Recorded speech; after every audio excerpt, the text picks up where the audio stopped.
Now,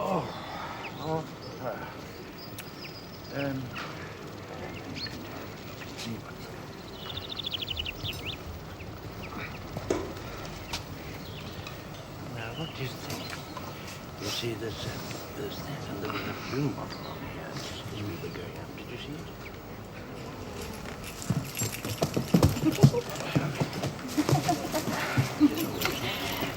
I wish you'd wear your nice grey suit, Leo. That one looks all wrong. Who cares? I don't. You're such a bore, Leo. And on your birthday, too. You are a naughty boy. Go easy on the love and kisses, will you?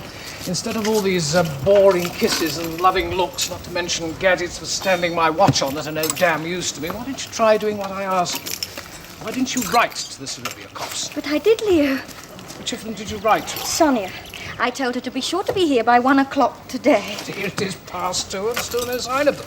Anyway, let them please themselves. I don't care. I must drop all that business. There's no future in it. It only means being humiliated and feeling one's behaved badly. That's all there is to it. Sonia doesn't even notice me. I'm ugly, unattractive, not a bit romantic, and if she does marry me, it can only be because she has an eye on the main chance and is after my money.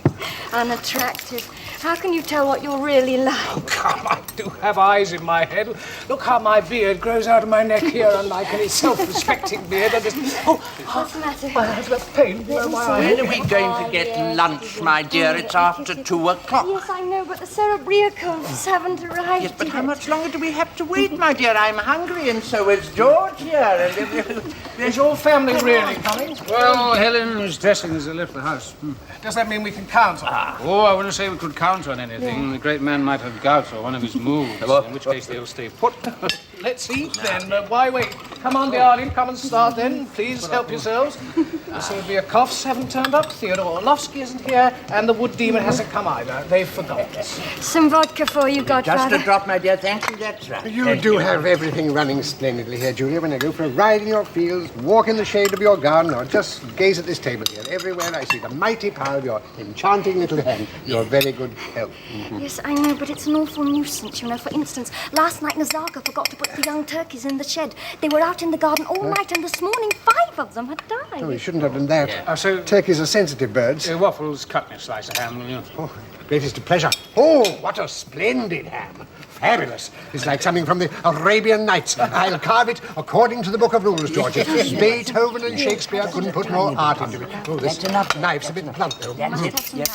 Steady on, Waffles. I can't stand that, please. Well, what's been going on at your place? Tell us, George. Oh, nothing's going on. Well, what's new?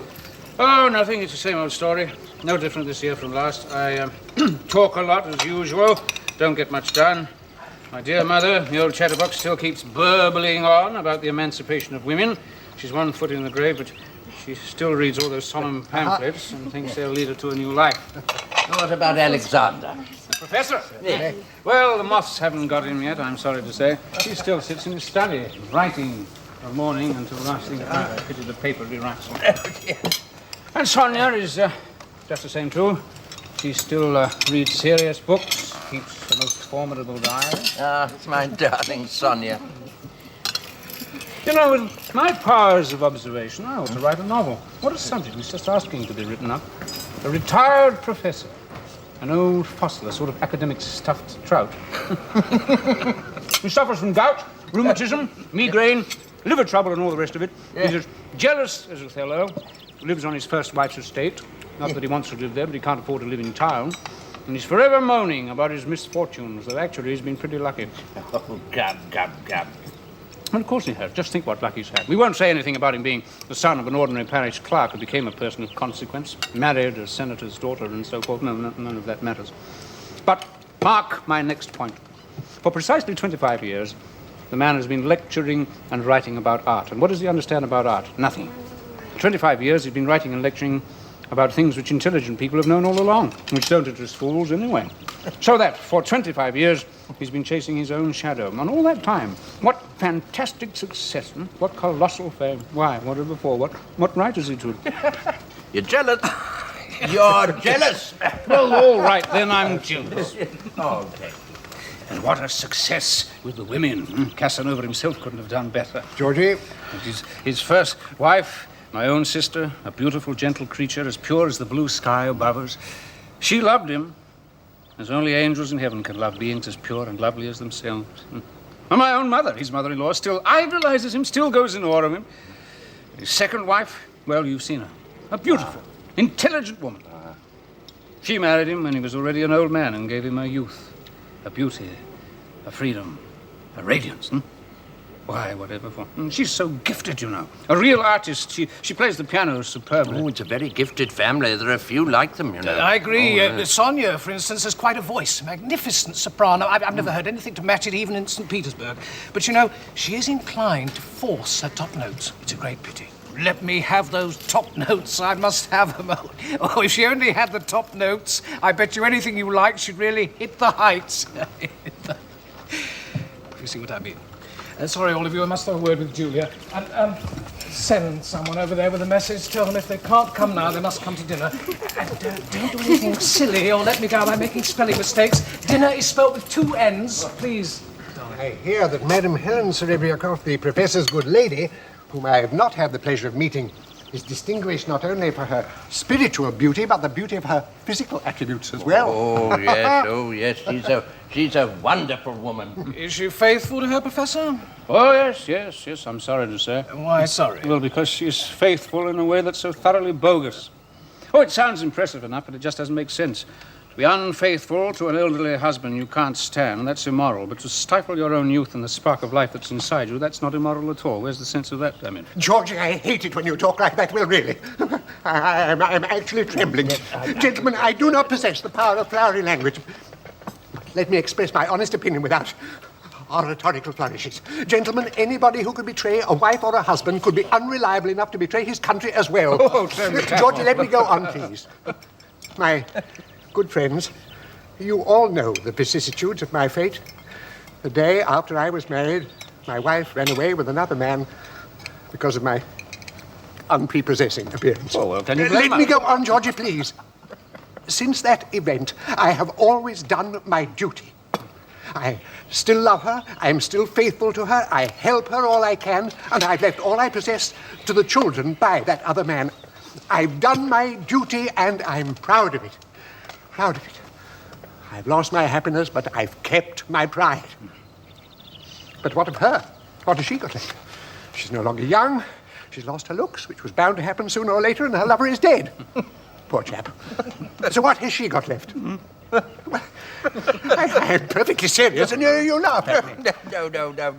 You're a good chap. You're a splendid chap, in fact. But do go on and on so. And throw your arms about. What an old. Theo, my dear boy. Happy birthday.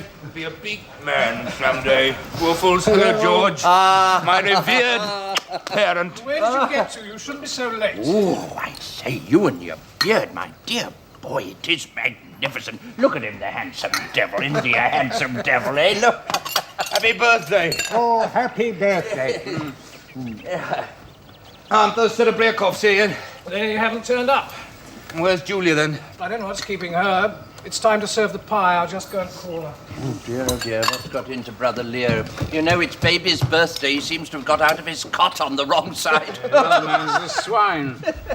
No, his nerves are all to pieces. He can't help it.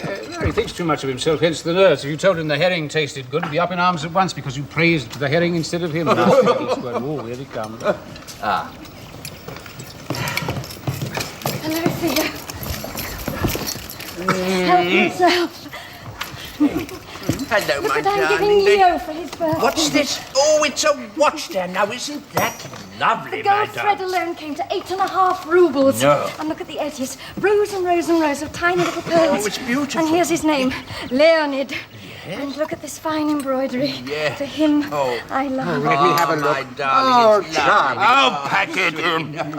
That's quite enough of that. Julia, tell them bring the champagne. That's for this evening, Theo. You get going on it right away or I'm leaving. I mean it, I shall go away. Where do you keep it? I'll get it Oh, he's myself. turning the house upside down, Theo. Vasily, here's the key. The champagne's in the larder near the bag of raisins in the corner. And mind you don't break anything. 3 bottles for Seeley. I'd read up to anything in this world, Theo. You're hopeless. No, we are putting people in their places, aren't we? I think someone's just arrived. Did you hear anything? No. Mr. and Mrs. Serebriakov are here. Quite overjoyed, aren't we? Some people are tactless, I must say. He's carrying on with the Professor's wife and can't even keep it to himself. Who is? Why, George, of course. The way he was singing her praises just before you came, it was downright improper. And who told you he was carrying on with that? I'm not exactly blind. Anyway, it's the talk of the whole neighbourhood. No, stuff and nonsense, because nobody's carrying on with that here. Hello, Alexander. Hello, my old friend. Oh, are you fit? Splendid. Oh, you are very delighted to see you. Haven't been back long. Yes, since Friday. Since Friday. Mrs. Voynitsky, how are you keeping, madam? My dear. Nice, very nice. Oh, Sonia, my little pet, my little canary, darling. Come along. You look just the same as ever, you nice sentimental old thing. Oh, my dear, haven't you grown? And you're as pretty as a picture, my pet. How are you keeping? Are you well? Fit as a fiddle, fit as a fiddle. Oh, I didn't notice his lordship. No, Well, and how is life, old man? So. How are you doing? How am I? Oh, I'm doing all right. Now, you know, I made over my estate to my son, and I found decent husbands for all my daughters, and now I'm the freest man in the world. I'm having a whale of a time. May I introduce myself, sir? Ilya Diardin, or as my friends have wittily called me on account of my pockmarked face, Waffles. How do you do? How do you do? Madame, mademoiselle. Oh, it's a pity I don't paint. You make such a marvelous group. Michael, my dear godson. Wonderful, wonderful. Now we'll make Madame. Many happy returns to Leon. Hello there. Julia, you're so pretty today. Thank you. Sonia. Why so late? Where have you been? Oh, attending a patient. The pie's quite cold. Mind, Julia. Eat it cold. Now, where do you want me to sit? Come and sit here. I'm absolutely ravenous. Oh, just a minute. What?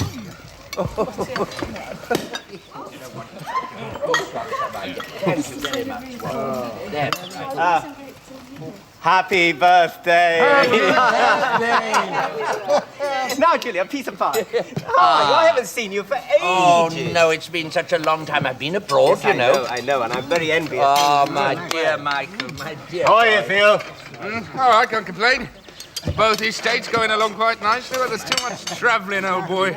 Here to the Caucasus, back here, back to the Caucasus again, but I run my little colony and catch tarantulas and scorpions, and on the whole, things are all right, but when it comes to the still ye raging passions and things like that, there's no change at all. You're in love, I take it. Must have a drink on that, Mr. Wooddeemer. Gentlemen, never fall in love with a married woman. Better have a bullet clean through the shoulder and another through your leg like your humble servant than ever fall in love with a married woman. It's more trouble than it's worth. Have you no hope? Yes. Oh, nothing is hopeless in this world. It's simply a question of willpower. I've hardly spoken more than half a dozen words to her, and already she's in my power. I simply said to her, Madam, wherever you see a window, anywhere, think of me. So she thinks of me 1,000 times a day. Besides, I bombard her with letters every day. It's rather poor technique. She may not read the letters when she gets them. Oh, you think so, do you? Well, somehow or other, I've been on this earth 35 years now, and I've never yet come across one of those phenomenal females with the strength of will not to open a letter. Oh, isn't he terrific? Oh, you're a chip off the old block, you handsome devil, you. I was exactly like him, you know, exactly like him. The only difference was I never went to the war, but I did drink vodka, threw my money about like nobody's business. You know, Michael, I do love her damn seriously. She's only got to say the word, she can have anything she likes. I'll take her to my place in the mountains, in the Caucasus. We were on top of the world. Thou shalt of all the universe be queen, O faithful mistress mine. He doesn't know her luck, believe you me. Who is the lucky girl? Curiosity killed the cat. Let's change the subject, shall we? I remember 10 years ago, Leo was still at school, but we were celebrating his birthday, just like we are now. And I drove home with Sonia on my left arm, Julia on my right, both of them hanging onto my beard. So, I give you a toast to the friends of my youth, Sonia and Julia. Charming. I say, let's drink to friendliness. Long live friendship and the best of jolly good luck. Sonia, I'll have a bet with you, damn it all. I'll wager 300 rubles. Go out in the croquet lawn after lunch, and I bet you 300 rubles I go through all the hoops and back in one go. Well, I take you on, only I haven't got 300 rubles. All right, then, if you lose, you must sing to me 40 times. All right. What sort of bird is that? A hawk. It's health, everyone! The hawk! The hawk! Oh, she's got a fit of the giggles. What's that? Now it's got into him too. Stop it. You know, this is what the Bible calls the laughter of fools. Well, you only have to hold up a finger to either of those two and they fall about laughing. Sonia! All right, everybody. All right, that'll do. I must be off. Oh, to see a patient. I am sick and tired of my profession. It's like an unloved wife or a long winter. But look here, medicine is your profession, after all, your business, so to speak. He has another profession. He digs peat on his land. What? Peat! Some engineer has it all worked out. There are 720,000 rubles worth of peat on his land, and that is no joke.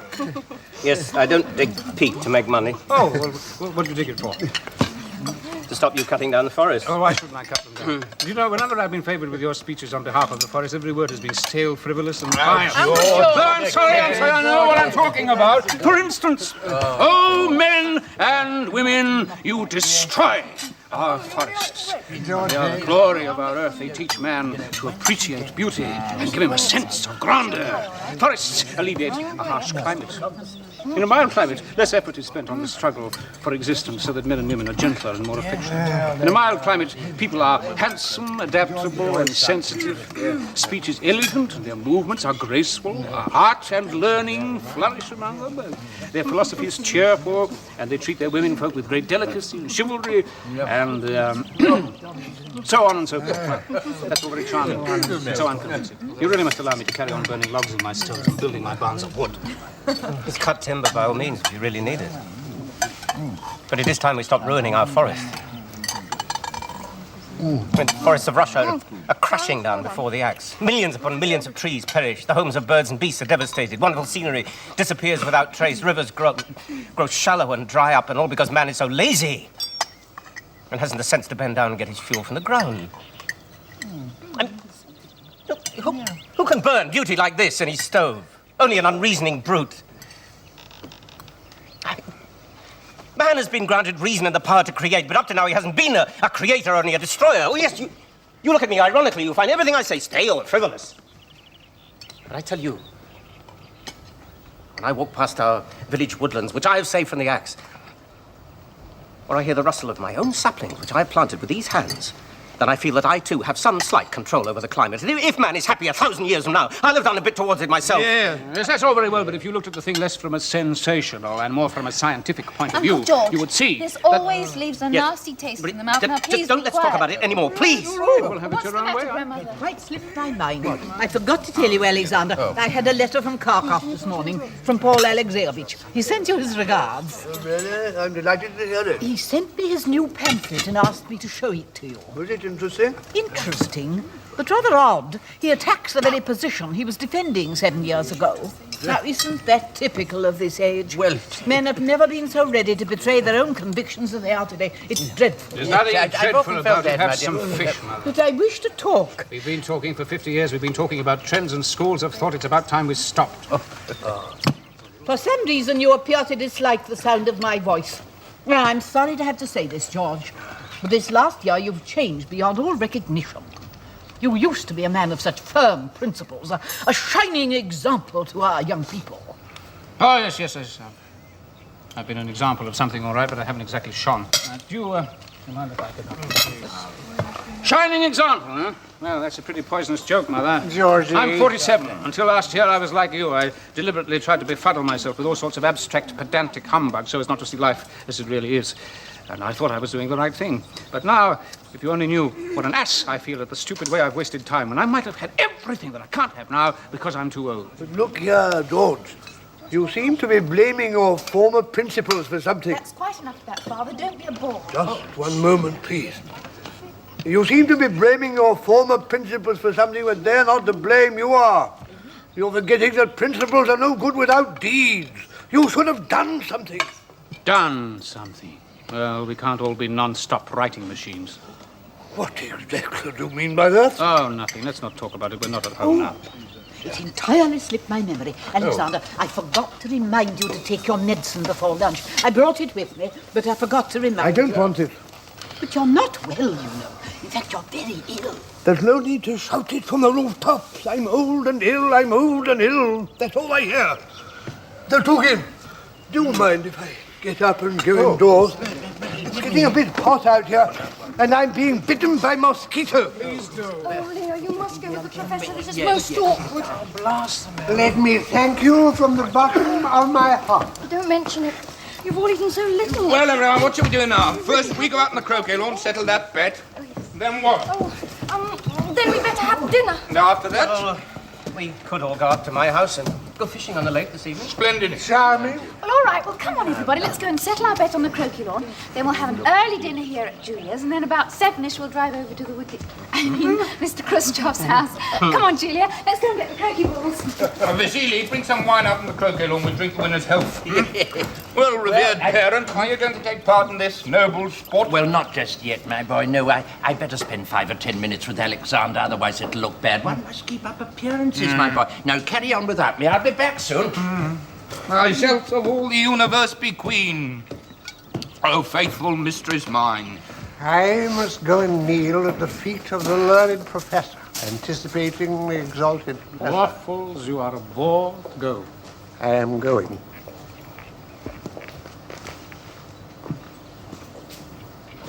Will you do me a great favor, Bonitsky? Let's never talk about forestry or medicine again. I wish you a very good afternoon. What a narrow-minded fellow. I don't care how much nonsense people talk. I don't like it when they put so much feeling into it. Once again, you've behaved abominably, George.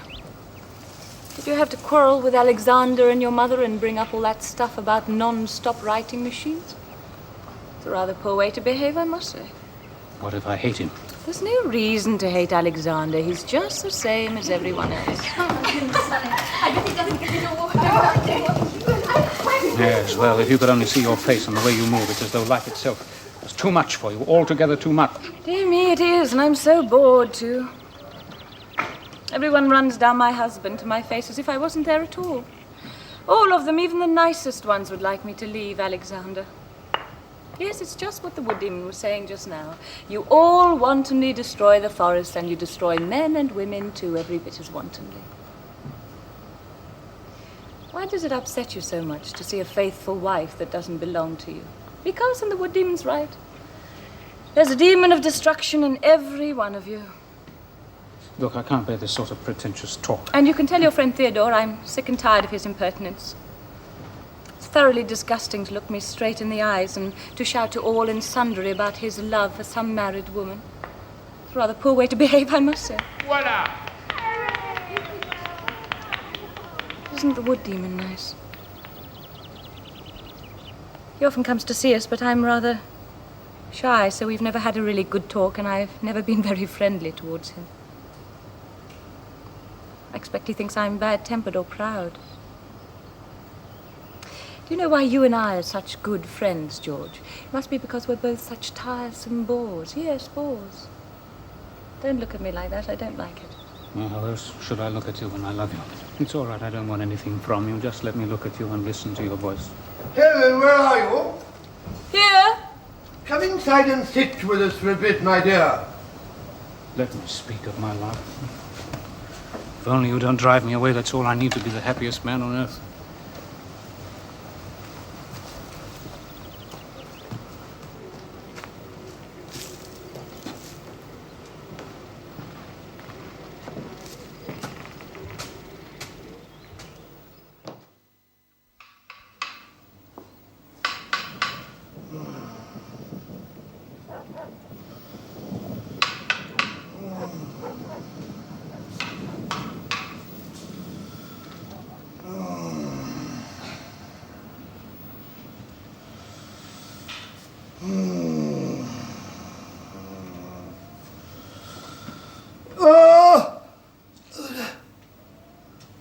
Who's there? Is that you, Sonia? No, it's me. Oh, it's you, Heather. Oh, I'm in agony. Your rug's fallen on the floor. I'd better close the window. No, it's too stuffy in here. Just now, I dozed off and dreamed my left leg didn't belong to me. I woke up with this excruciating pain. What time is it? 1:20. You might look out Betty Uscott's poems for me in the library tomorrow. I think we have some. What's that? Find me a Betty Uscoff in the morning. I seem to remember we have one. But why do I find it so hard to breathe? You're tired. Oh. It's the second night you've had no sleep. They say that's how Turgenev got angina, you know, from having gout. I'm afraid it might happen to me. Old age, what a damnable, disgusting thing it is, confounded. Since I've grown so old, I've even begun to disgust myself. And obviously none of you can stand the sight of me. Why you go on about your age? Anybody'd think it was all our fault. Because you're the one who really can't stand me. Oh, don't be such a bore. Of course you're right. I'm not so foolish I don't understand. You're a good-looking, healthy young woman who wants a bit of life, and I'm an old man, more dead than alive. Do you really think I can't understand? Stupid of me, of course, to go on living at all. But wait a bit. I'll soon set you all free. I shan't last much longer. Oh, I feel quite faint. If these sleepless nights have earned me any reward, all I ask is that you stop talking. For God's sake, stop it. That's what it all comes to is that you're all faint and weary and wasting the best years of your lives on my account, and I'm the only one who's happy and enjoys life. It's obvious, isn't it? Oh, do stop it. You've completely worn me out. I've worn everybody out, haven't I, obviously? But what do you want from me? Oh, nothing. Well, in that case, stop talking, please. It's a curious thing. But if George or that imbecile old mother of his ever say anything, it's perfectly all right and everybody listens. But I've only got to open my mouth and everyone starts feeling miserable. Even my voice disgusts you. All right, so I'm disgusting, I'm selfish, I'm a tyrant. But haven't I earned the right to a bit of selfishness? My life hasn't been all that easy, you know. Orlovsky was a student with me at one time. Ask him. He led a gay life, went out with gypsy girls, and was a kind benefactor to me. While I lived in cheap, dirty lodgings, slaving away night and day, doing short of food and worrying because I was living at someone else's expense. I went to Heidelberg, but I saw nothing of Heidelberg while I was there. I went to Paris and saw nothing of Paris either. I was cooped up indoors, day and night, working. And since I got my university chair, I've spent my whole life, so to speak, serving faithfully in the ranks of scholarship, and I'm still soldiering on. Hasn't that earned me the right to a peaceful old age and a little consideration from others? No one's disputing your rights. The wind's getting up. I had better close the window. It's going to rain. No one's disputing your rights. You give your whole life to scholarship. You get used to your lecture room, your books, and your distinguished colleagues. And then God knows why. You end up in this dead and alive hole where you can't get away from second-rate people and their inane chatter. I want some life. I like to be well known and cause a bit of a stir. But here I might as well be exiled to the depths of Siberia. To spend one's whole life regretting one's past, watching others succeed and living in fear of death. It's too much. I can't stand it. And now you won't even forgive me for growing old. Just be patient. In 5 or 6 years, I'll be old, too. I can't think why there's no doctor here yet. I told Stephen to go and fetch the wood demon if the local man's What out. do I want with this wood demon of yours? He knows as much about medicine as I know about astronomy. Well, we can hardly bring an entire medical faculty here to attend to your But I won't talk to him. The fellow's a complete crackpot. Have it your own way, I don't care. What time is it? Past 1 o'clock. Oh, it's so stuffy in here. Sonia, will you get me my medicine from the desert?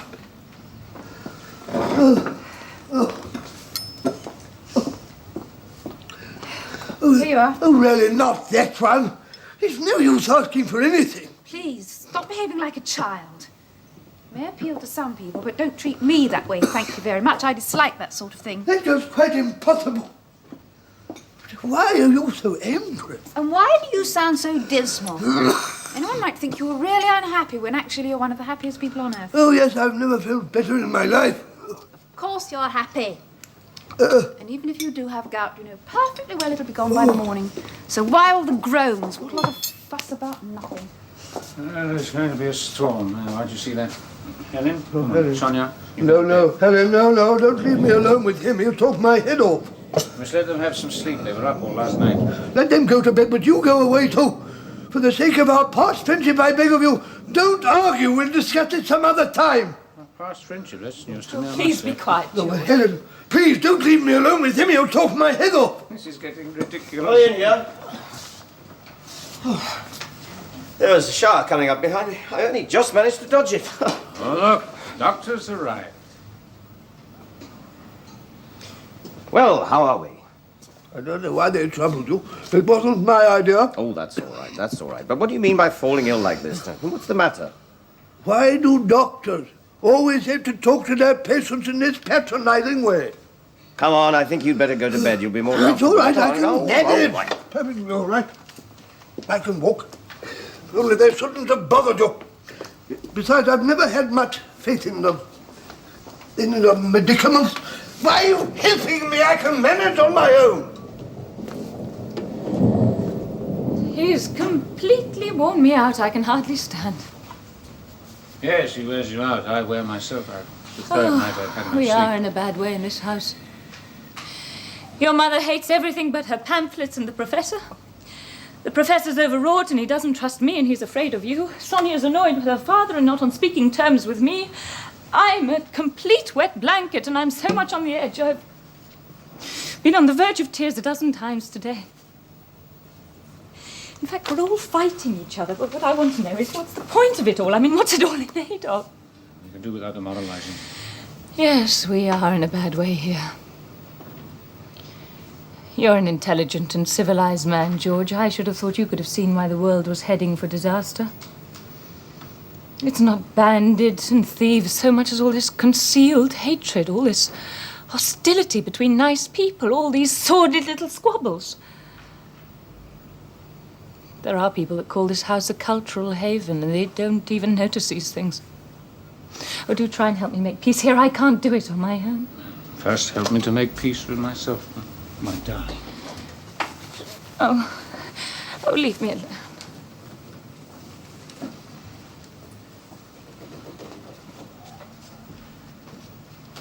Well, soon the storm will be over.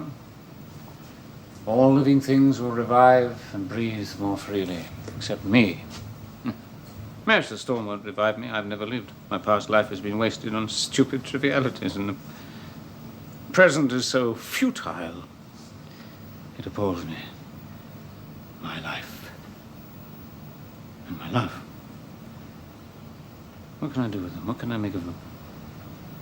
My feelings are wasted, like a ray of sunlight falling in a well. When you talk about love, I somehow can't think of you.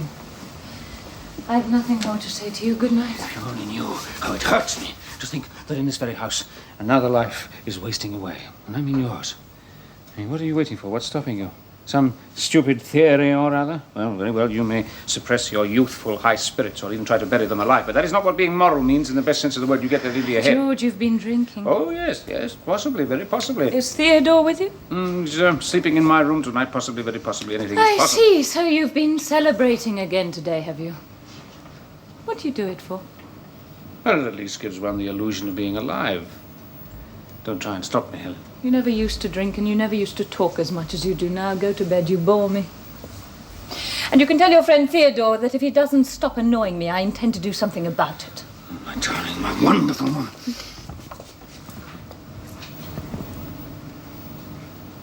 Your husband's asking for you. Right, I'm coming.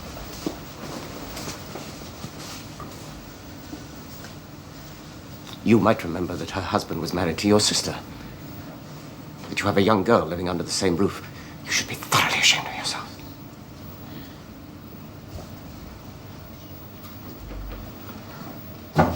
"10 years ago, I used to meet her at my sister's. She was 17 then, and I was 37. Why didn't I fall in love with her then and ask her to marry me? It would have been the most natural thing in the world. Oh, God. My head's in such a whirl. Why am I so old? Why can't you understand me? Why am I such a dreadful character? I envy that gay spark Theodore or that stupid wood demon. They are natural, sincere, and stupid, and free from this damned irony which poisons everything. On your own? No ladies present? Storm woke me. What time is it? How the hell should I know? I thought I heard Helen speaking. Yes, well, she was in here a moment ago. Gorgeous creature. What's this? Peppermint. Is indeed a gorgeous creature. What's the matter? Is the professor ill or something? Oh, yes, he is. That kind of existence makes no sense to me at all. They tell me the ancient Greeks used to toss weak or sickly infants off a precipice of Mont Blanc. It's the way I'd treat his kind as well. Yes, it wasn't Mont Blanc. It was the Tarpeian Rock. Well, all right, make it a rock. What the hell difference does it make? What are you so gloomy about this morning, huh? Feeling sorry for the professor or something? Leave me alone, will you? Or could it be that you're in love with Mrs. Professor? There's no harm in that. You just languish away. But let me tell you something. If I find there's so much as a grain of truth in the rumors that are going around the place, you can expect no mercy. I'll toss you off the Tarpeian Rock. She's a friend of mine. Already? What do you mean, already? A woman can become a man's friend only by the following progression.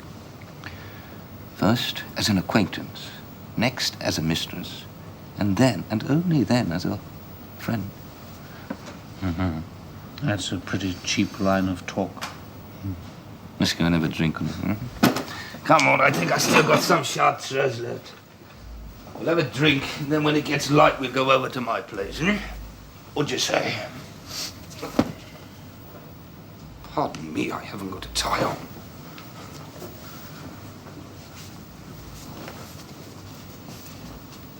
So, you've been drinking champagne with Theo again, have you, Uncle George? The boys have been getting together, haven't they? Well, all right then. He's quite hopeless. He's been a rake since the day he was born. But what's got into you? It doesn't suit you at your time of life. My time of life? Well, that's neither here nor there. I mean, when people aren't really alive, they live on illusions. It's better than nothing. We haven't got the hay in yet. Grasson told me today that it will all rot in the rain, and you spend your time on illusions. Uncle? You have tears in your eyes. What do you mean, tears? No, it's nonsense. That's absolute nonsense. It's the way you looked at me just now. Your poor dear mother used to look at me like that. Oh, my darling. Oh, my sister, my darling sister. Where is she now? Oh, if she only knew, if she only knew. Knew what? What do you mean, Uncle? it's such a wretched business. It's so painful.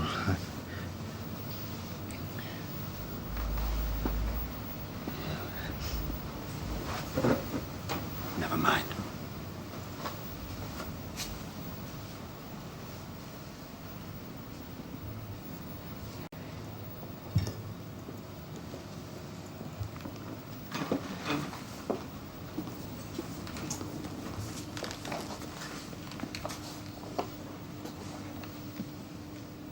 Your father won't listen to me. I say it's gout, he says it's rheumatism. I tell him to lie down, he sits up. It's all nerves. Oh, he's Right. spoiled. Put your hat down and wait till the rain stops. Do you want something to eat? Well, yes, perhaps. I like eating in the middle of the night. I think we have some food in the sideboard. What does he want with a doctor? What he wants is a dozen women sitting round him, gazing into his eyes and groaning, Professor. Yeah, have some cheese. That's no way to talk about your father. He's difficult, I agree. But compared to other people, why, all these Uncle Georges and Ivan Orlovskys aren't worth his little finger. Oh, here's a bottle of something. I wasn't speaking of him as a father, but as a great man. Now, I love my father, but I'm bored stiff with great men and all the oriental ceremonial that goes with them.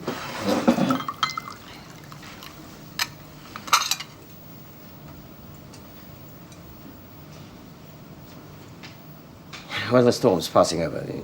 You're very good health.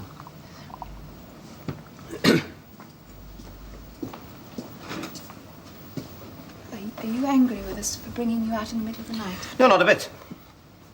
If you hadn't sent for me, I'd be asleep by now. It's nicer to see you in the flesh than in my dreams. Well, then why do you look angry? Because, Sonia, I happen to be angry. God, I wish I could take you away from here. I can't breathe the air in this house. And I think it's poisoning you. Your father obsessed with his books and his gout, and your Uncle George, and then your stepmother. Well, what about my stepmother? Well, there are some things one can't talk about. One doesn't. So many things I don't understand about people. People should be beautiful in every way, in the way they dress, and their faces, their thoughts, their innermost selves.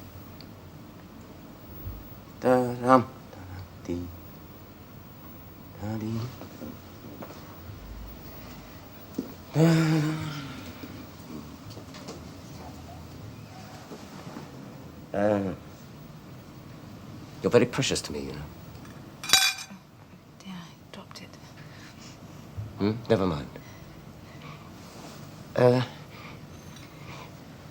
You know when you walk in a wood on a dark night, there's sometimes a glimmer of light shining in the distance, isn't there? And then you feel so wonderful. You don't notice how tired you are, how dark it is.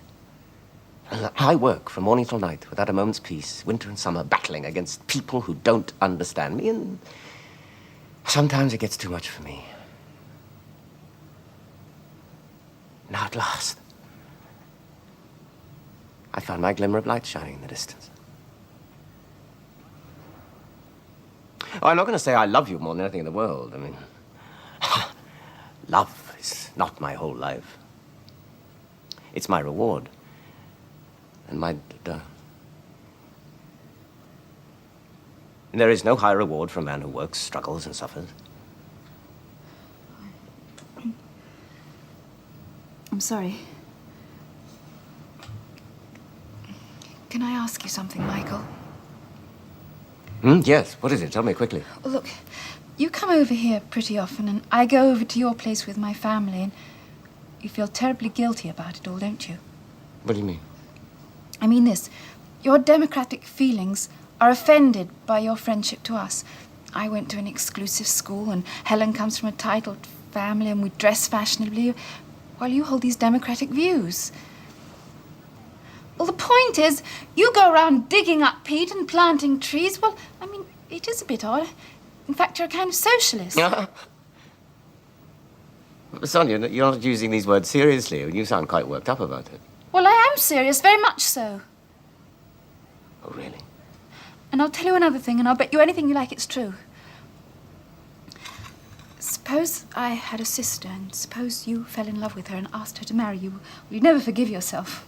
You'd be ashamed to show yourself to your doctor friends, including those women on the council health department. You'd be ashamed of loving someone who went to a fashionable girls' school, a namby-pamby young lady who never learned anything useful and who dresses according to the latest fashion. Oh, I know you would. I can see it in your eyes. In fact, to put it in a nutshell, those woods of yours, your peat and your embroidered shirts, well, they're all an affectation, a pretentious piece of play acting and nothing else. What have I done to deserve this? Why do you insult me, child? Well, I'm a fool. It's my own fault for not knowing my place. I was rude. Please forgive me. Oh, Sonia, if you only knew what a stuffy, oppressive atmosphere you have here. You're surrounded by people who come crawling up to a man and look at him sideways on and try to discover in him a socialist or a psychopath, anything you like except a human being. Oh, yes, he's a psychopath, they say. They're delighted, they're as pleased as if they discovered America, and when they don't understand me, don't know what label to stick on me, they don't blame themselves, they blame me. They say, oh, he's an odd fellow, odd. You're only 20. But you're already as old and canny as your father and your Uncle George. It wouldn't surprise me in the least if you didn't ask me to cure your gout. Look, never mind who I am. Just look me straight in the eyes. Openly, without reservations or preconceived ideas. And above all else, try to see in me a human being. Otherwise, you'll never get on with people. Oh, yes, and just remember this. With calculating, suspicious eyes like yours, you'll never fall in love. That's not true. Oh, yes, it is. That's not true. Well, just to show you, I am in love, so there. I'm in love and I'm terribly, terribly unhappy. Now go away. Leave me alone, for heaven's sake, and stop coming here. Don't you come here anymore.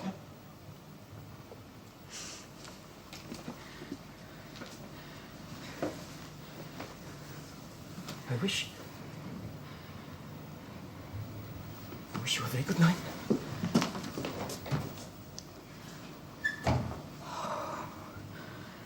I have made him angry. Oh, I hope to God I never have a temper like that. Well, he speaks very well, but who can be sure it's not a lot of hot air? And then he has those woods on the brain. He can talk of nothing else, and he plants trees. Well, that's all very well, but it could so easily turn out to be psychopathic. Oh, I can't make him out at all. He studied medicine, but his interests are right outside medicine. It's all very odd, it really is. Oh, Lord, help me make sense of it. Oh, the storm's over. Wonderful air. Where's the woodie? Oh, he's gone home. Sonia? What? When are you going to stop sulking?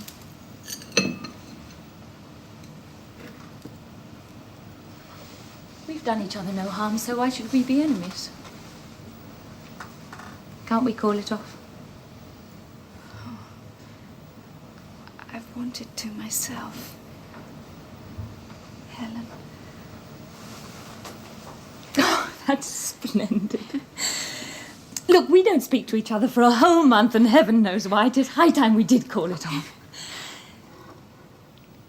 Let's drink to our friendship. Oh, yes, let's.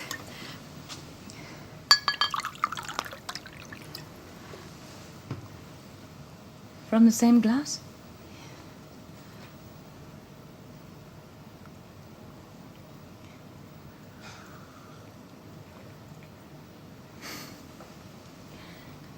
That's better. So we're friends now, Sonia. Friends, Helen. Oh, I've wanted to make it up for ages, but I felt too embarrassed somehow. Oh, why are you crying? It's nothing, it doesn't matter. Oh, you silly girl, now that you made me cry too.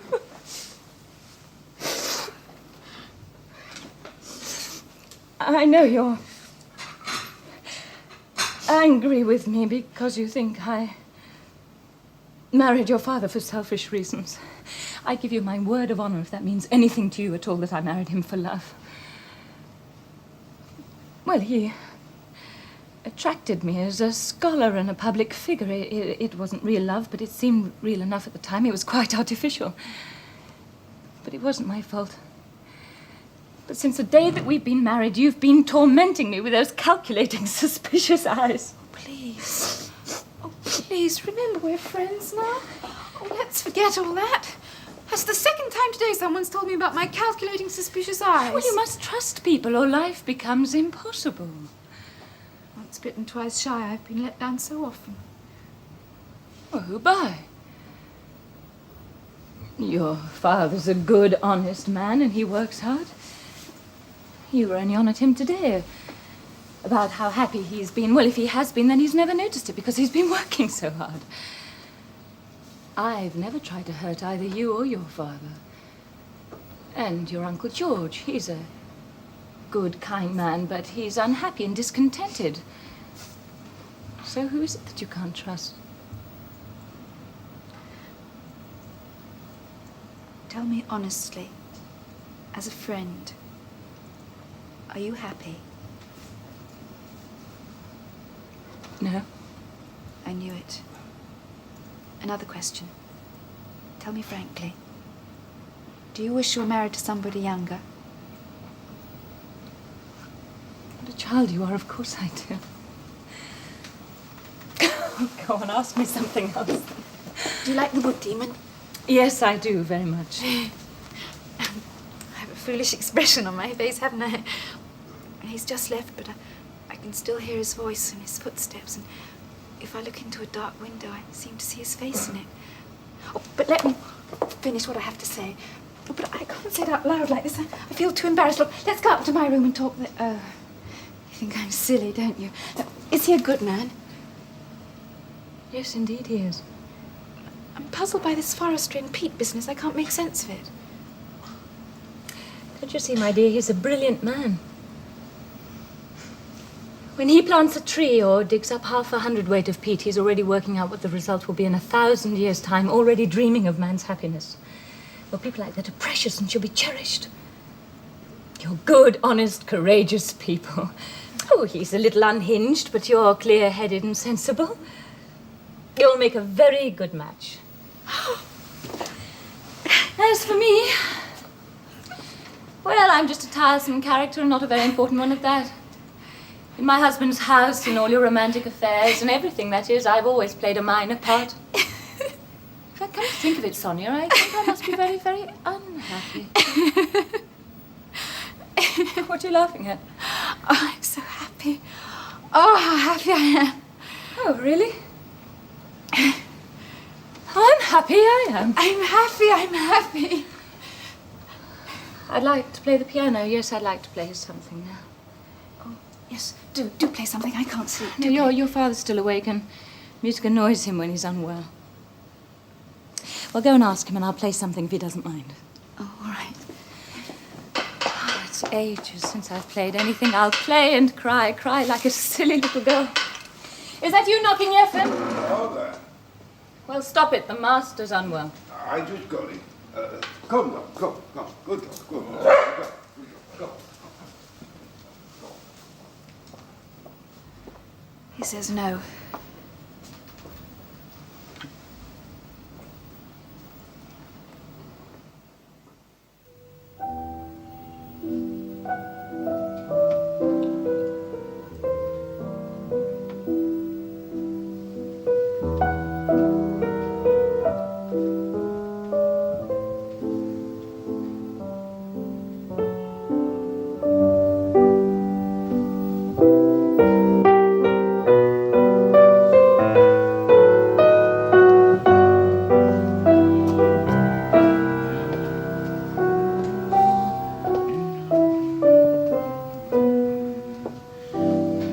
Helen is playing my favorite aria. Oh, yes, it's a lovely thing.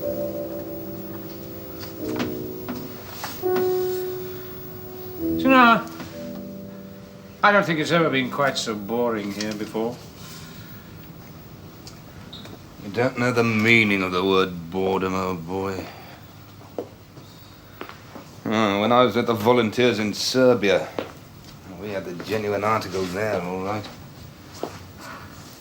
The heat, the filth, your head practically splitting in two because you had a hangover. I remember once sitting in some filthy little shed with a certain Captain Kashkinatsi. We long ago said all we had to say was nothing to do, nowhere to go. We didn't want to drink. So. We just sat there, staring at each other like a pair of snakes trying to hypnotize each other. He stares at me, I stare at him. I stare at him, he stares at me. We just go on like that, staring at each other for God knows how long. An hour passes, then another. And there we are, still, staring at each other. And suddenly, God knows why, he jumps up, draws his saber, and goes for me. Of course, I draw mine as well. There's no point in being killed, and I wasn't hurt, of course, but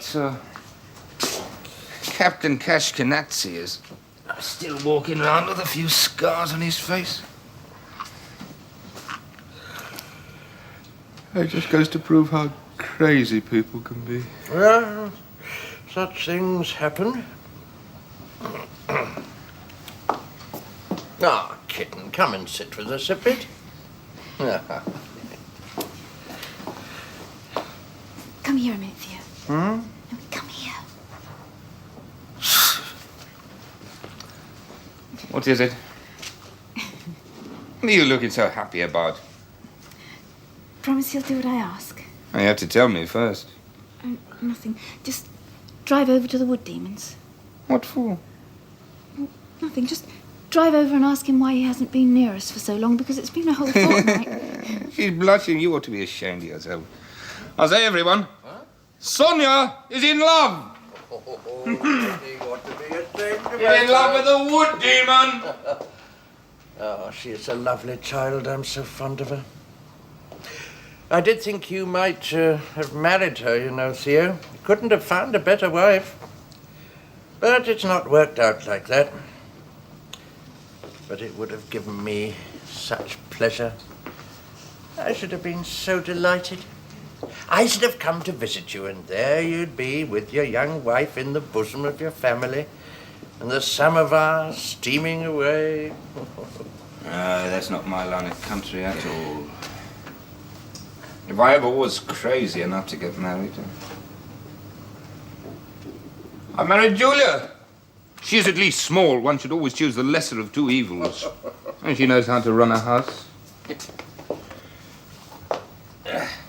I've had an idea. What's that? Let's have some champagne. Oh, no. It's too early, no? It's too hot. Huh? Leave a bit. Look at him, the handsome devil. He wants champagne, the dear fellow.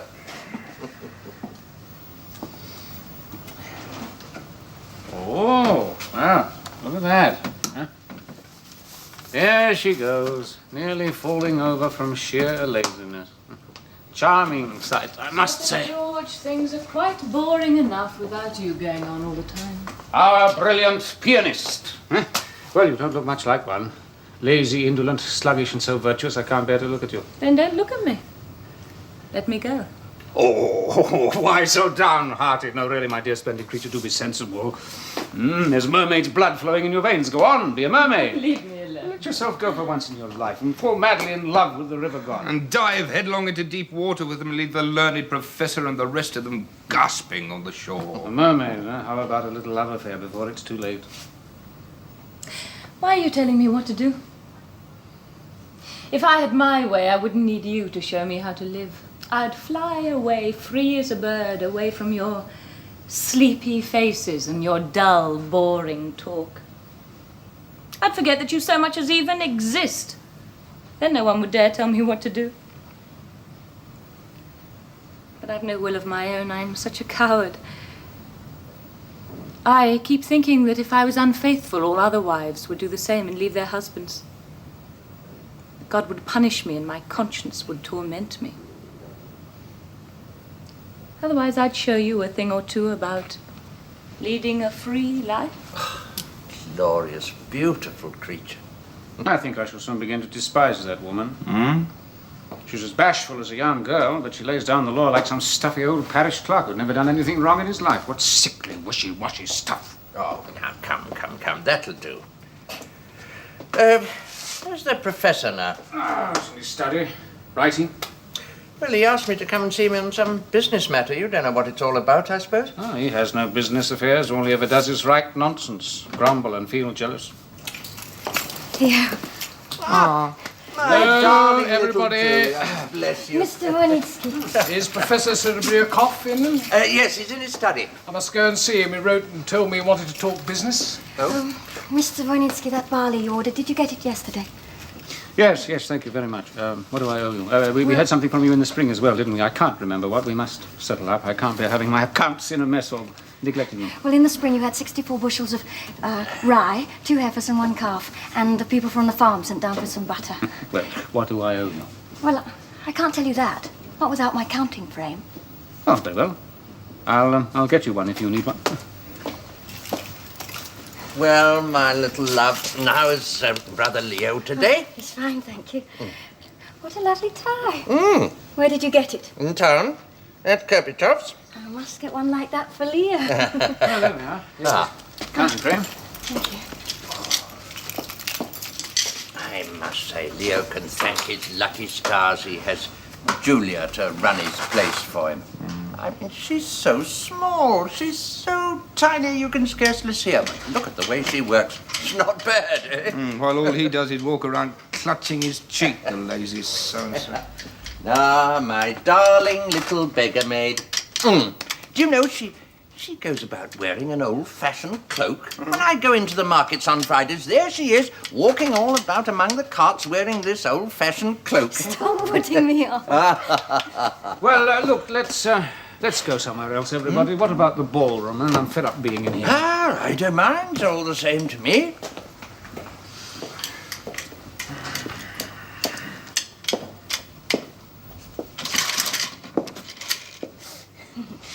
Theo's wearing Caucasian dress.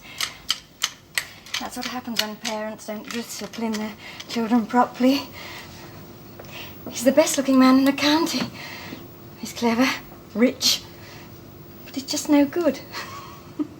He's a complete ass. Are you here, Julia? I didn't know. What are you up to? Doing some sums? You look so efficient, I feel quite envious. Julia, why don't you get married? I don't know. Approaches have been made, but I've turned them down. No real man would ever want to marry me. It's impossible. Why not? I'm uneducated. Taken out of school in the 2nd form. Whatever for? Just wasn't any good. Why are you laughing? Oh, I have a funny sort of feeling. I'm so happy today. I'm so happy I'm almost bored with my own happiness. I don't know what to do with myself. Well, come on, let's talk about something, shall we? Have you ever been in love? Really? With someone attractive? Who? Theodore?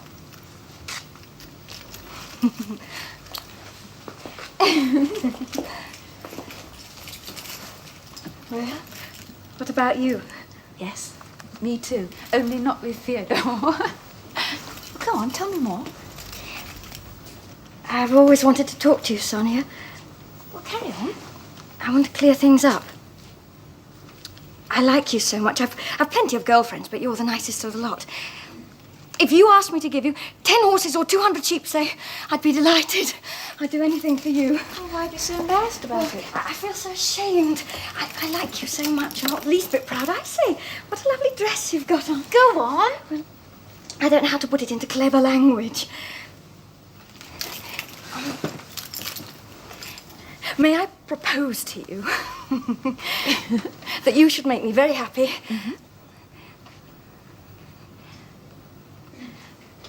You must marry Leo. Oh, don't let's say any more about that. Oh, don't let's talk about it, Julia, please.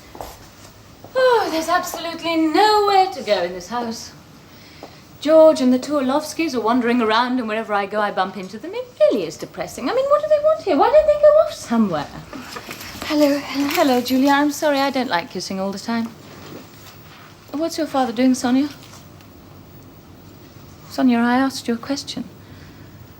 Sonia.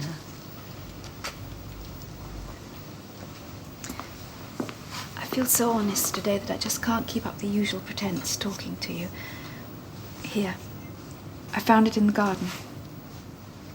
Come on, Julia. So there's a letter from George to me, but what have I done wrong? Why, how rude and heartless of her. She feels so honest today that she can't talk to me. My God, what an insult. Oh, I feel quite giddy. I'm going to faint.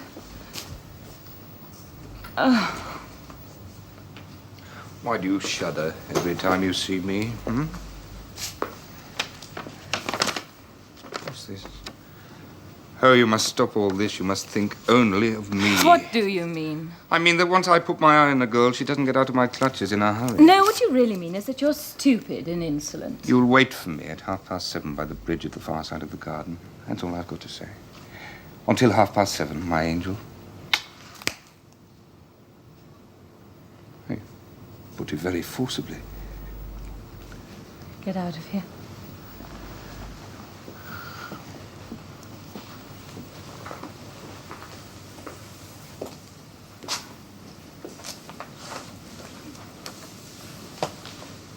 I've been very deeply moved.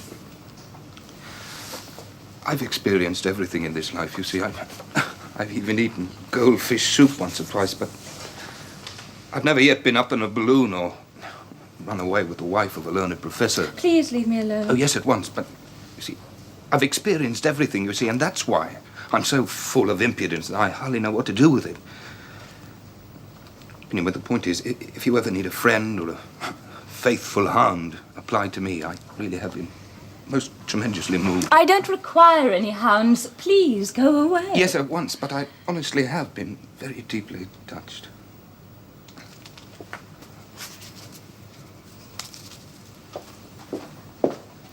Oh, what a loathsome business. These people were brought up here and, I don't know, grew up here, and they should be on the best of terms, but they all seem to look at each other as if they want to eat each other alive. There were demons saving our forests, but what about the people? How unlucky we are, Leo.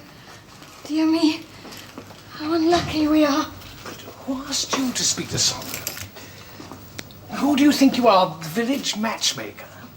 Now she'll think I can't speak up for myself. How vulgar and provincial. I've told you 1,000 times you ought to drop the whole thing. It brings nothing but humiliation, and it's a dirty, rotten business. The old man must have guessed I'm in love with her, and he's already taking advantage of my feelings. He'd like me to buy this estate from him. How much does he want for it? Well, I won't give £2 myself, old fellow. I've had this headache 2 days, you know, and I ache all over. Where are all the others? I hate this house. It's such a labyrinth. 26 enormous rooms with people wandering about in every direction, so you will never find anyone. Ask George and my wife to come here. Julia, you're not doing anything. Go and find George and Helen. One can put up with ill health. What does it matter anyway? What I can't stand is my present state of mind. I feel as if I've left this earth entirely and got stuck on some strange planet. Well, it all depends on your point of view. Give me a pencil, somebody. Here's another contradiction. I must mark it. Here you are, dear madam. Thank you. You want me? Yes, I do, George. What exactly do you require of me? Require of you? But why are you so annoyed? If I've done something wrong, please forgive me. Don't be so pompous. Let's get down to business. What is it? Ah, here's Helen. Do sit down, ladies and gentlemen.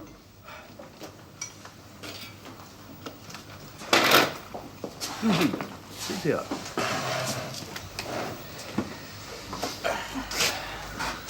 Ladies and gentlemen, I have invited you here to announce that a government inspector is on his way. No. Joking apart. I have something serious to say. I have invited you here to ask for your help and advice. And aware as I am of your unfailing kindness, I trust I shall receive the same. I am an academic person, a man of books, and I've always been out of my depth in practical matters. I need the guidance of competent persons. So I appeal to you, Orlovsky, to you, Zoltukin, and to you, George. The thing is, manet omnes una nox. That is to say, none of us is going to live forever. I am old and ill, and I think it's high time to put my property and affairs in order insofar as they affect my family. I am an old man, and I'm not thinking of myself. But I do have a young wife and an unmarried daughter. They simply cannot go on living in the country. It makes no difference to me. We were not brought up for country life. But we cannot live in the town either, on the interests from our estate. The day before yesterday, I sold some woodland for 4,000 rubles, but that was an abnormal measure which cannot be repeated every year. What we need is some procedure that guarantees us a constant, more or less stable income. Such a procedure has occurred to me, and I venture to give it for your consideration. I won't go into details, I'll just talk in general terms. Our estate brings in an average return of no more than 2% on its capital value. I propose we sell it. If we invest the proceeds in securities, we should get 4 to 5% from them. We may even have a few thousand rubles over to buy a cottage near St. Petersburg. Just a moment, please. My ears must be deceiving me. Would you say that again? Invest the money in securities and buy a cottage near St. Petersburg. No, not the bit about St. Petersburg. It was something else you said. I propose we sell the estate. Yes, that's it. Yes, you're going to sell the estate. That's wonderful. Yes, that's a very bright idea.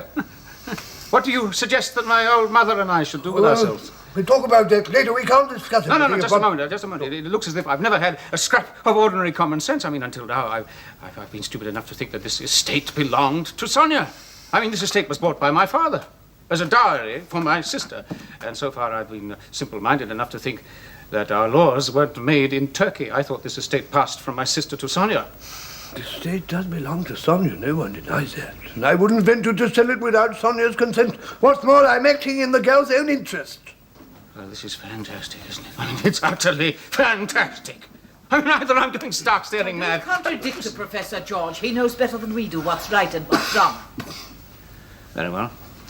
Say what you like, then. I give up. But I don't know why you're getting so worked up, George. I'm not saying my scheme is ideal. If you all think it's no good, I shan't insist on it. A very good day to you all.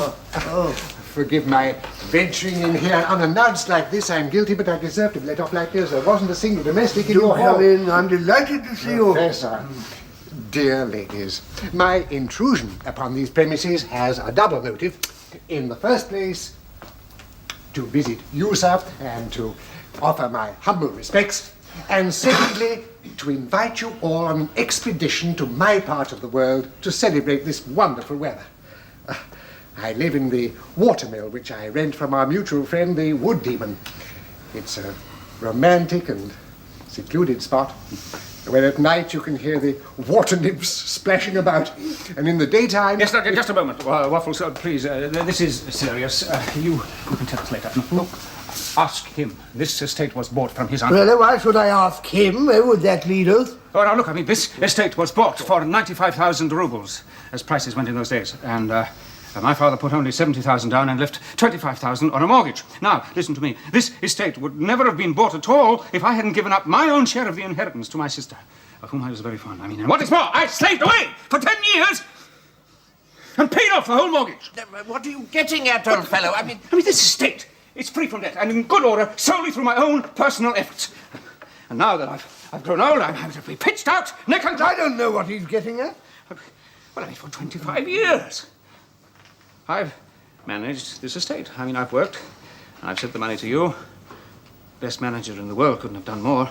And all this time, you haven't thanked me once.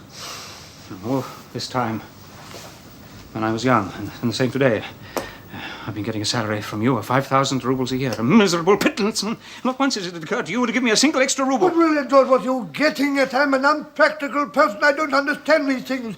You would have helped yourself to as much as you wanted, couldn't you? What? Why didn't I steal? You mean? Yes? Oh, well, why don't you all despise me for not stealing? It would only been fair if I had. I shouldn't be a pauper now. Oh, Georgie, stop it, please. I'm trembling all over. Why spoil good relations? Please don't. 25 years I've been cooped up in this place with her, with this mother of mine. All our thoughts and feelings were for you alone. In the daytime, we talked of you and your writings. We were proud of your reputation, and we spoke your name with reverence. And we wasted our nights reading books and journals, which I utterly despise. What are you driving at? That's what I don't Thought of see. you as a superior being. We knew your articles by heart. But now my eyes are open, everything is perfectly clear. Oh, yes, yes. You write about art. You haven't the faintest idea what art is all about. Your entire works, which once meant so much to me, aren't worth the brass. My friend, really, help me. Look, I'll go away. Please be quiet, George. No, I will not be quiet. Wait!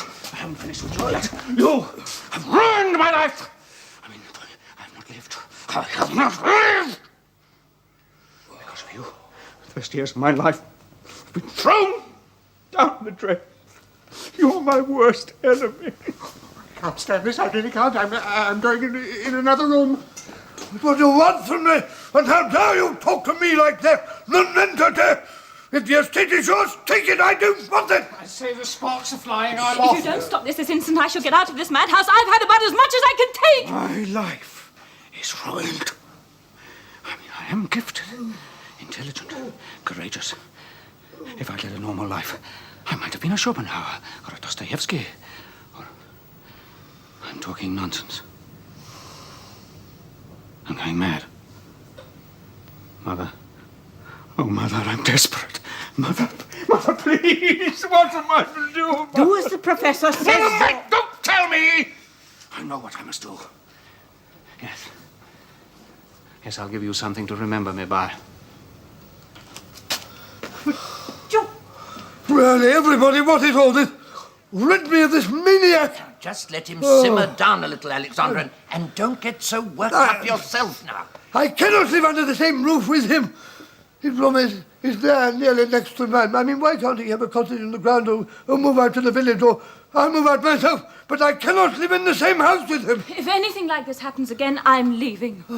Don't you try to frighten me, please. I'm not trying to frighten anyone, but you all seem to have conspired to make my life hell. I shall go away. Oh, we all know perfectly well that you're young and I'm old, and that you're doing me a great favour by staying here at all. Oh, go on, finish. Oh, come, my friend. Please.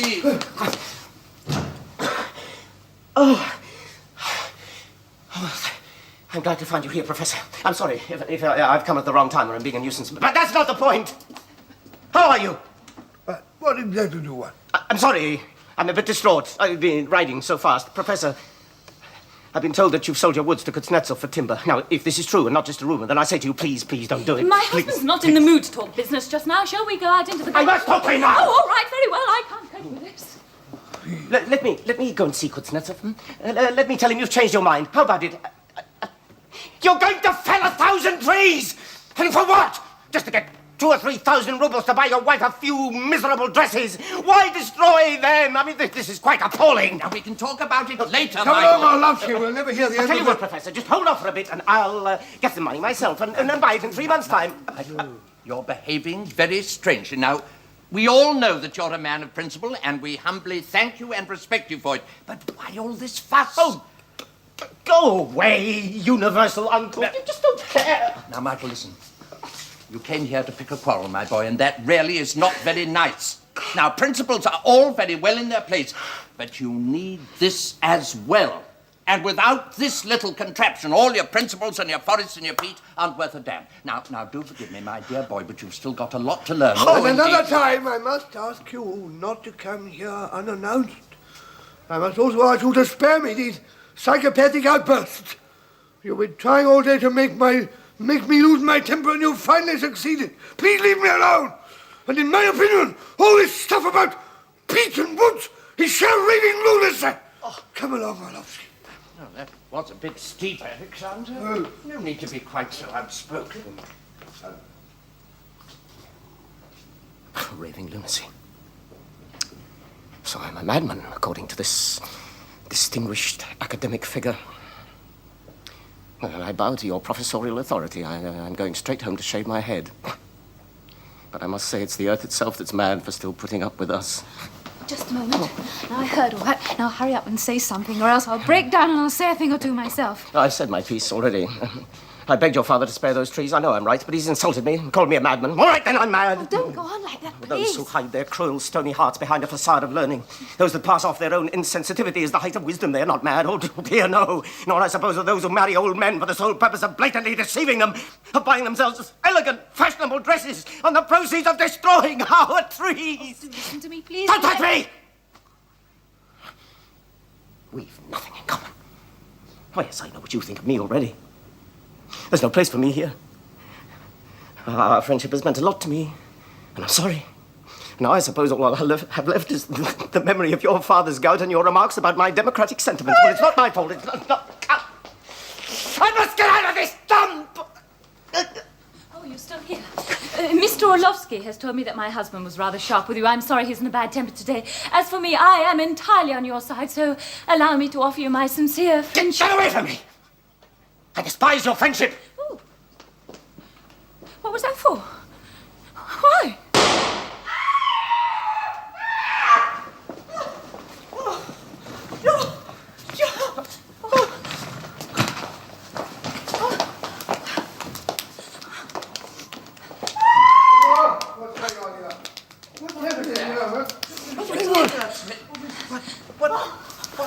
Uncle George has shot himself. What for? Whatever for? Oh, what's the matter? Oh, take me away from here. Throw me off a precipice if you like, but I can't stay here any longer.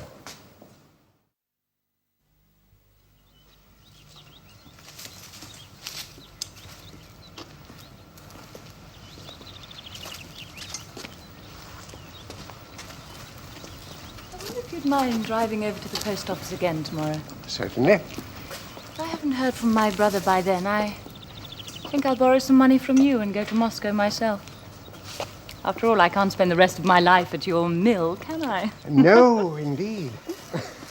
It's not for me to advise you, dear lady, but all these letters and telegrams and my daily visits to the post office, well, they're all a waste of time. I'm sorry. No matter what your brother says, you'll go back to your husband in the end. No. No, I shan't. Let's be rational, shall we? I don't love my husband. I did like those young people, but they were so unfair to me all along, so why should I go back? No, I repeat, we must be rational. Yes, indeed. But why did you run away? Quite frankly, there's no happiness for you in this world. A canary should sit in its cage and watch others being happy. It should stay put, in fact. Perhaps I'm not a cage bird. Perhaps I'm free to fly where I like. No. In this past fortnight, you've only got as far as this mill, and even that's too much for you. No, you'll stay on here until you calm down a bit, and then you'll go back to your husband. There's someone coming. I'd better go inside. Oh, I'll go down to the mill and have a snooze. I was up at the Lark this morning. Why don't you come back when you wake up and we'll have some tea? I can see a caricature of myself with a satirical caption. Just imagine someone as old and unattractive as me running off with the beautiful wife of a distinguished professor. It's charming. Mr. Dearden! Waffles! Waffles! Must be having a nap.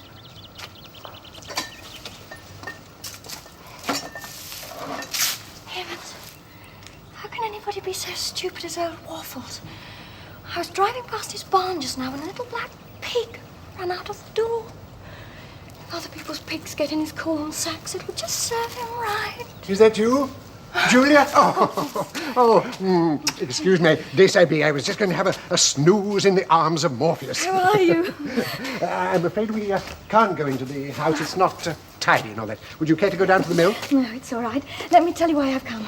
Leo and the professor have decided on an outing and they'd like to picnic at your mill this evening. Oh, delighted. I've come on ahead. The others will be here soon. Can you have the table brought out? And the samovar too, of course. And can you ask Simon to get the picnic baskets out of the carriage? Yes. You know that Sonia and the professor are staying with us now, don't you? Yes. They couldn't bear their own house since George's suicide. It wasn't too bad during the day, but at night they all sat huddled around in a corner, terrified of George's ghost appearing in the dark. That was just superstition. Do they ever mention Helen? Well, of course they do.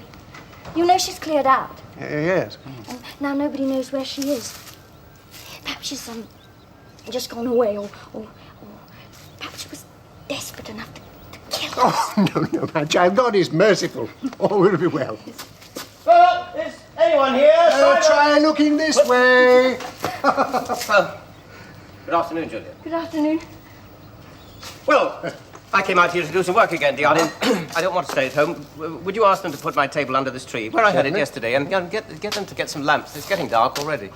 And some water. Certainly, my dear sir. Well, how are you, Julia? Fine, thank you. What's brother Leo up to? Stays at home, spends his time with Sonia. I'll bet he does. Why doesn't he marry the girl? Why, indeed. Only wish he would. He's clever, educated, and she comes from a good family too. There's nothing I'd like more. She's a fool. Don't say such things. Oh, listen, brother Leo's a bright specimen. Yes, you and your friends are a pretty prize collection, one way and another. Quite a glut of intellect You there. must have missed your lunch today. Oh, why? You're in such a bad mood. Well, you certainly know how to look after yourself, Michael. You've found a splendid place to work. It's an oasis. Yes, I mean it. Can't you imagine yourself surrounded by palm trees? Julia's a little doe, you're a lion, and I'm a tiger. Diardin, you're a very nice fellow, but why do you go on like this? Why all these sugary words, all this foot twitching and shoulder scraping? I mean, anyone who didn't know you wouldn't know what the devil to take of you. It's a pity. It must be the way I'm made. You're in a bad temper, but I feel inexpressibly happy, as if there was a dear little bird inside me singing a song. I feel I'm getting stupider and cheaper and more second-rate every day. George's diary turned up after his death. Have you read it? Yes, we did. George's affair with Helen had the entire district buzzing like a hive. Then it turned out the whole thing was a filthy pack of lies, but I believed it. Went on like an idiot. Oh, that was all very wrong, of course. Yes, I first heard it from your brother, Julia. I mean, I'm a bright specimen. I don't think much of your brother, but I believed him rather than Helen. Which just shows that I'm as second-rate as the rest of them. Now, come along, child. Let's leave our bad-tempered friend to his work while we go down to the mill and amuse ourselves. And you get on with your work, Michael.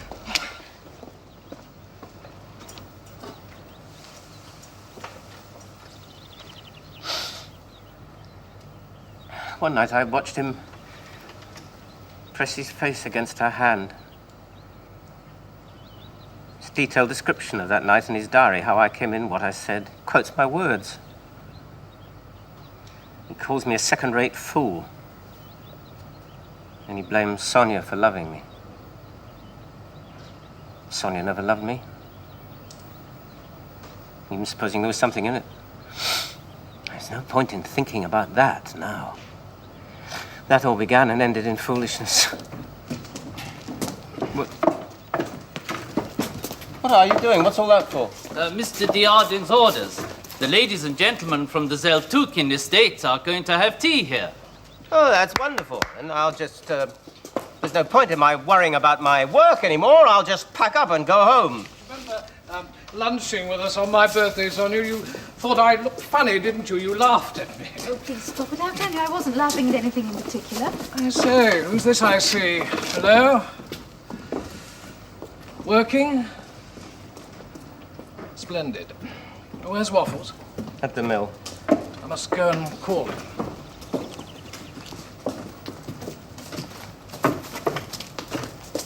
Hi. Good afternoon. Good afternoon. What are you drawing? Oh, nothing of any interest. Is it a plan? No, it's a map of the forests in our district. I made it. The dark brown colouring shows the forests of our grandfather's time and before. The light green shows where they've been felled in the last 25 years, and the blue colouring shows where they're still standing. Yes. Well, now, how is everything? Happy? This is no time to think about happiness. Well, what shall we think about then? That's what caused the tragedy. Thinking too much about happiness. Just as you say. But it's an ill wind that blows nobody any good. Misfortune has taught me to forget my own happiness and think only of others. Life should be an act of constant self-sacrifice. As you say.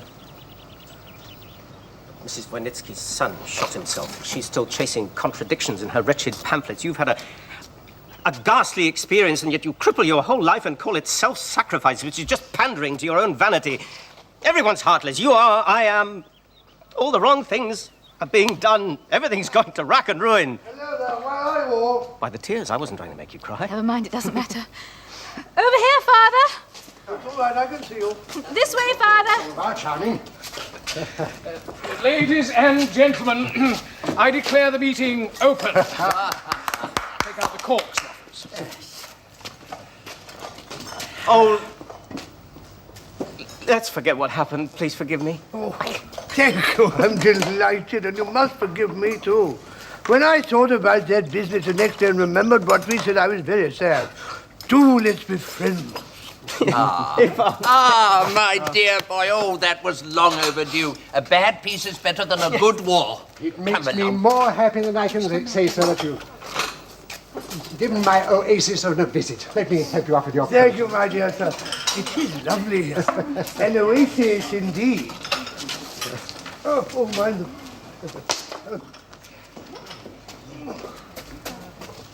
There we are. Well, come along, everyone. We must keep the flag flying. In our position, it's best to keep talking. We must face up to our misfortunes.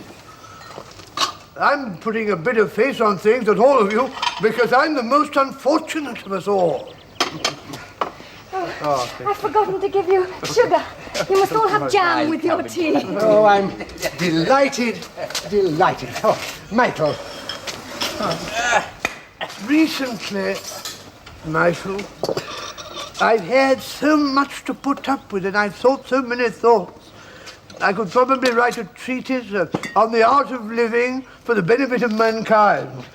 One's never too old to learn, you know. Misfortune is a great teacher. Let bygones be bygones, and with God's will, all be well in the end. What was that? I thought I heard someone shout. It's some locals catching crayfish in the river. Didn't we agree to spend the evening as if nothing had happened, yet there's a feeling of tension somehow? I revere scholarship, sir. In fact, I have a family feeling for it.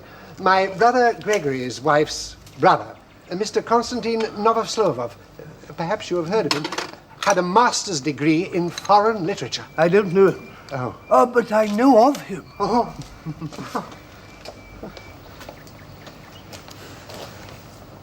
It's exactly a fortnight since George's suicide.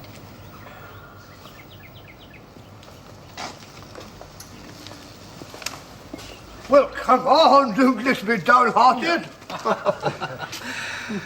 All the same, there is a feeling of tension somehow. Nature abhors a vacuum. She's taken two dear ones away from me, but she's brought lots of new friends to fill the gap. Your health, Ziltukin. Oh, thank you, Professor. Permit me in turn to drink to your fruitful academic work. Scatter the seed for a harvest of kindliness, reason, and goodness, and Russia will gratefully offer her thanks. I appreciate the compliment, my dear sir. then may our friendship ripen in the not-too-distant future. That's what's going on. Picnic! Ah, Theo, my dear boy. Hello, everyone. Come on. Now, where have you been the last fortnight? I've seen nothing of you. I haven't slept for 3 nights. Oh, I lost 5,000 rubles in cards last night, Father. I've been drinking and gambling, made 6 trips to town, and I've gone completely off my rocker. Oh, good for you, good for you. I dare say you're a bit drunk now, too, eh? Not a bit of it, Julia. Tea, girl. Make it on the tart side with a slice of lemon in it. Oh, what price old George, then? I'm putting a bullet through his head like that. And what on earth possessed him to use a French revolver? You're a swine, Theo. Hey, I may be a swine, but at least I'm a pedigree animal. My beard alone is worth a fortune. Well, I'm a swine, a drunkard, a layabout, but if I said the word, any girl would marry me just like that. Sonia, will you marry me? I'm sorry, pardonnez-moi, I'm sure. Oh. You're hopeless, Theo. You're the worst drunkard and spendthrift in the country. Just look at Oh, you. don't be such a spoil sport. Come and sit down beside me. I'm going to go and stay with you. I'm going to go stay for a fortnight. Need a rest. You're ashamed of yourself. You should comfort your father in his old age, and all you do is disgrace him. Well, I'm giving up drinking, if that's what you mean. What kind of wine is this? Plum or cherry? Drink. I'm allowed 1 glass. Going to lend you a pair of horses and a gun, Mr. Wood Demon.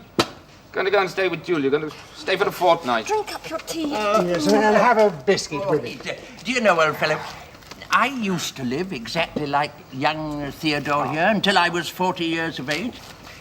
I once started counting up the women in my life that I'd made unhappy, and when I reached 70, I stopped counting. but old friend, when I reached 40, I suddenly became awfully depressed and out of sorts and all mixed up inside. It was really wretched. Oh, and I did everything for it I could, you know. I mean, reading, work, travel, but nothing did any good. Well, one day, I went to see an old friend of mine who's no longer with us, Prince Dmitri Pavlovich. Oh. Yes.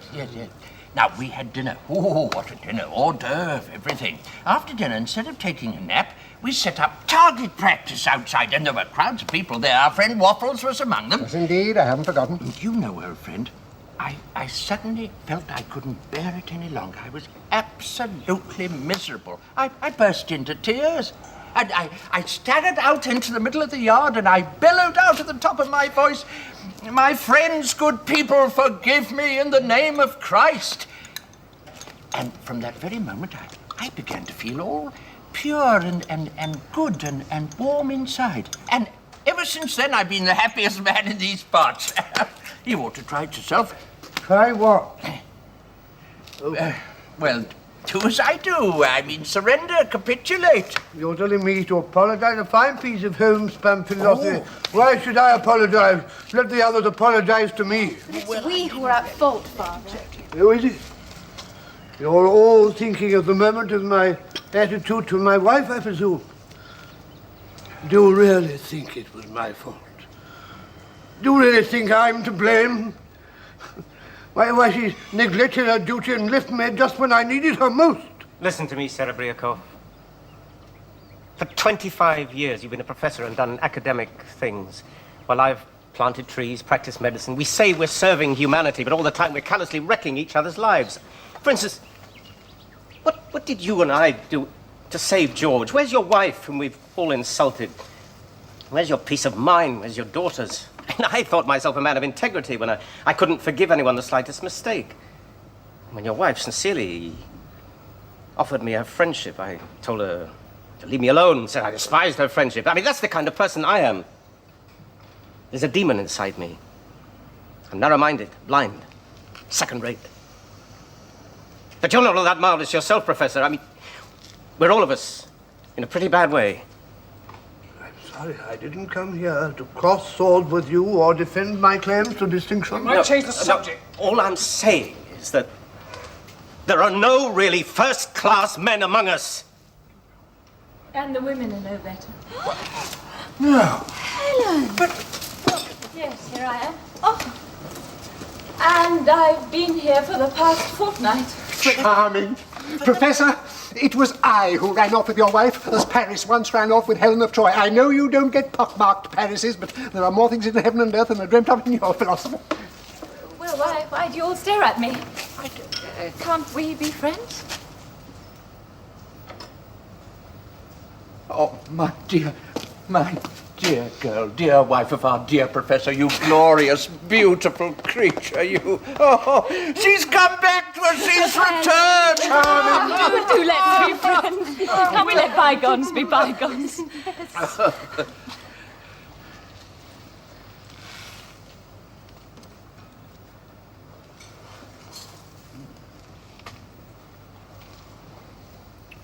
Hello, Alexander. You've neglected your duty. Oh, Alexander. I won't deny I'm happy to see you, and I'm perfectly willing to talk to you. But at home, not here. Alexander. I see. So, the solution to our problem is a very simple one. It hasn't got a solution. Well, I admit I don't count for very much.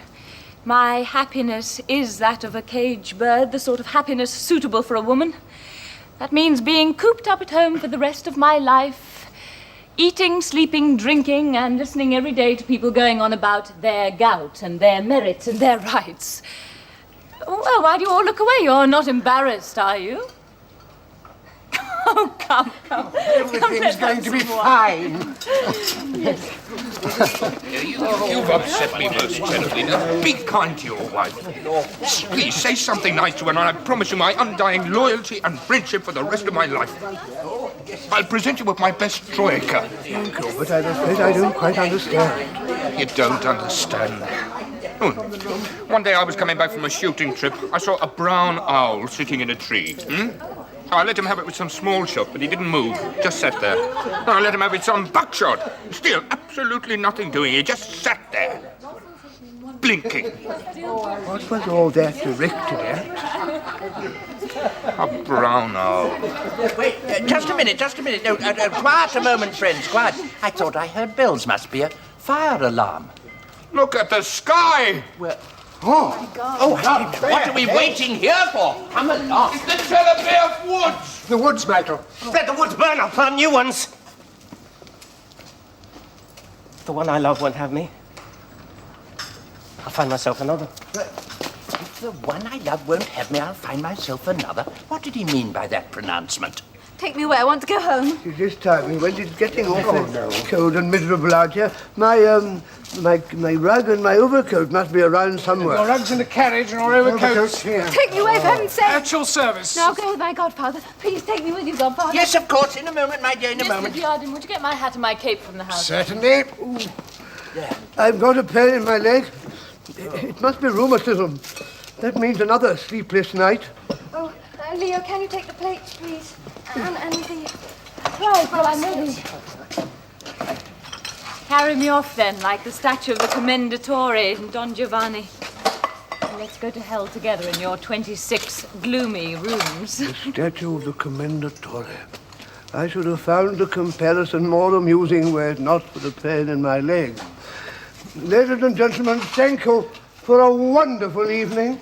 The tea was excellent, and everything in the garden's lovely. But there is one thing I cannot accept, and that is all this hetero philosophy and your general attitude. Ladies and gentlemen, what we need is action. We can't go on like this. We must do something. We really must. Goodbye. Goodbye. I'm over, little beggar maid. I'll see you later, Your Eminence. Say this basket's heavy, damn it. Come along. No one said goodbye to me. Charming. Well, come along then, my little canary, my little pet. Come. Oh, dear, what's the matter? I just can't move. I feel too weak. I'm so utterly miserable. But, my darling, my little love, what can it be? Oh, let's stay here a bit. But, now, first it's take me away, then let's stay here. I don't know what's come over you, my love. Well, I've lost all my happiness here today.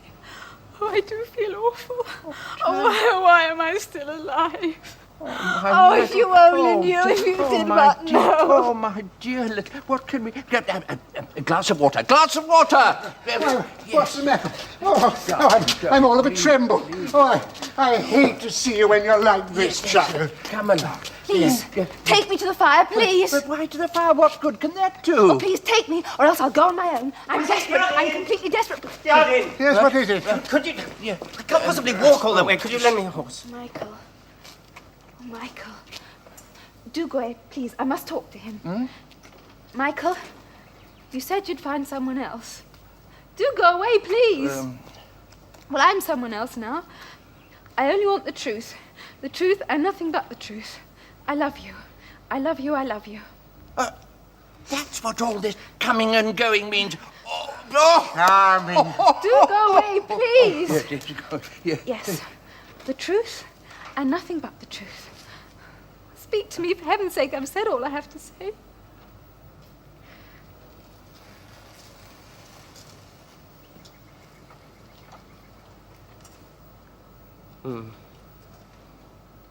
My darling.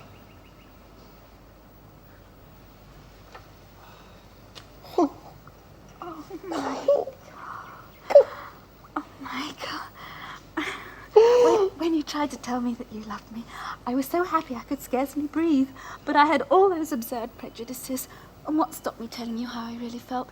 Why, the same thing that stops Father from smiling at Helen now. But now I'm free. Oh, don't go away now, Godfather. Oh, you naughty, naughty. So that's what all this hanging about means. Chasing each other uphill and down Dale. Oh, my little darling, my little canary. Oh, she's off again. My treasure. I'm in such a daze. Please go away. But what if I am always talking nonsense? Look, I still want to go over to your place. Yeah, we'll go for a walk first and then we'll drive over. Where's me whip? I say, isn't old Waffles and Lassie hasn't even cleared the table yet? Somebody might have stolen the samovar. Oh, Waffles. Waffles. He seems quite old, but he's no more sense than he was born with. I'm sure I heard someone talking as we were... It's probably some of the locals bathing. Here's someone's glove. Sonia's! I don't know what's got into her today. She's crazy about the wood demon, you know. The poor chump can't see it. Come on. Where are you taking him? To the weir. The most beautiful spot in the whole neighborhood. A wondrous spot, wood demons haunt, where water nymphs sit in the trees. That's the way of it, old man. But I'm not an old man. Look, let's talk seriously. I've been through hell and high water. I'm 35 years of age. I've no position in life save sergeant in the Russian army, a lieutenant in the Serbian reserve. I'm neither one thing nor the other. I have this crazy idea, you see, that if I get married, my whole life will change. So will you marry me? Hadn't you better And mend don't your beat ways about first? the bush. Well, I feel so embarrassed. I'm sure I've heard someone. I think I can see Waffles. Yes or no? Yes.